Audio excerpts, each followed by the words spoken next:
So in today's video, I want to talk about what might be missing from your straight arm invert training.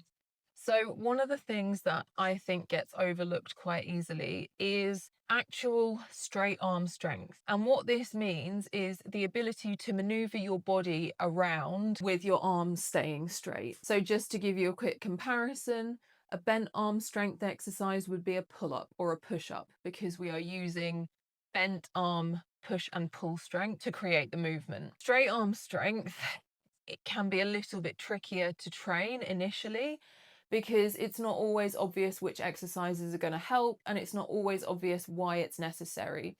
And if you feel like a straight arm invert is completely impossible for you, you might feel like trying to train straight arm strength isn't really very helpful, or there aren't a lot of ways to do this that are actually accessible. But it is so important to build that straight arm strength so that you have the ability to maneuver your body around your arms while they are straight. So I am going to share some of my favorite straight arm strength drills that I use alongside training for straight arm inverts.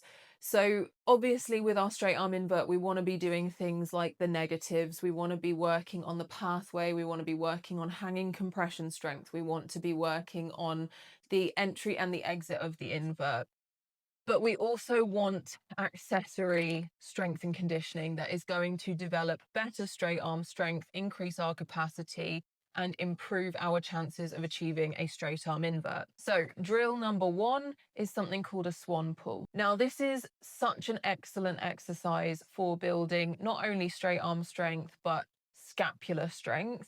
We work on pressing down with the arms and squeezing the shoulder blades together at the same time and letting the body hang underneath us with a bit of spine and hip extension.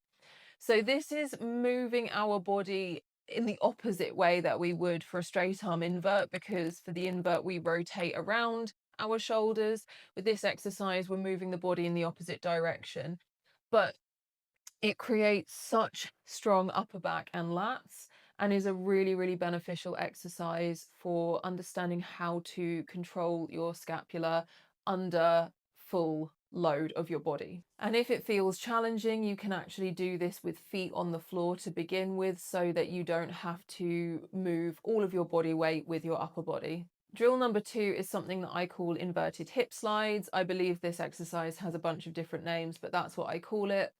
I love this exercise because it has different progressions. You can use lots and lots of support from your feet. You can work all the way up to 0 feet on the straps.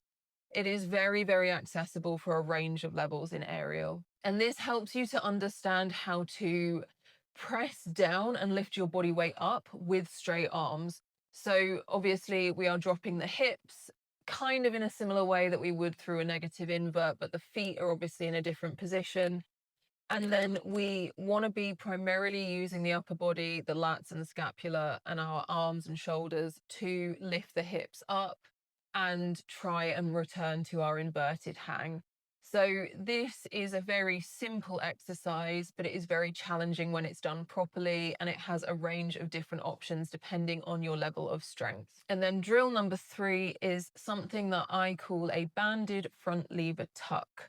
Now, a front lever is a calisthenics exercise, but the reason why I use this in aerial is because it's an isometric hold, and oftentimes we are doing movements for reps. We're not doing it for time with straight arm strength training, and it's important to have both in programming. I get people to work with a band because it gives them that extra bit of support where they don't have to have the prerequisite strength to hold a tuck front lever, because that is quite difficult. And it allows you to understand how to utilize your straight arm strength to keep your body in a still position. And if you look at this, you can see that this is actually this horizontal position of the body, and the arms being straight like that is how we move through an invert and a negative invert. Obviously, if we're doing a straddle, our legs would be in a different position, but it is the same principle of having to hold our body in that horizontal position, and we move through that horizontal position on the way in and on the way out of our straight arm invert. And I include these 3 exercises and other straight arm strength drills as well in programming for clients, and I use them in my own training because I just think that they are really, really beneficial exercises. And so if you're not sure how to start to implement straight arm strength into your conditioning, these are some drills that you can choose from. Very straightforward, very accessible to do whatever your level is, and they will definitely help you to build straight arm strength. And if you're looking to get started with your straight arm invert, I have built a straight arm invert starter kit, which gives you tools and programming for working towards your straight arm invert with some of my favorite drills. You can find the link in the description below. Thank you so much for being here, and I will see you in the next video.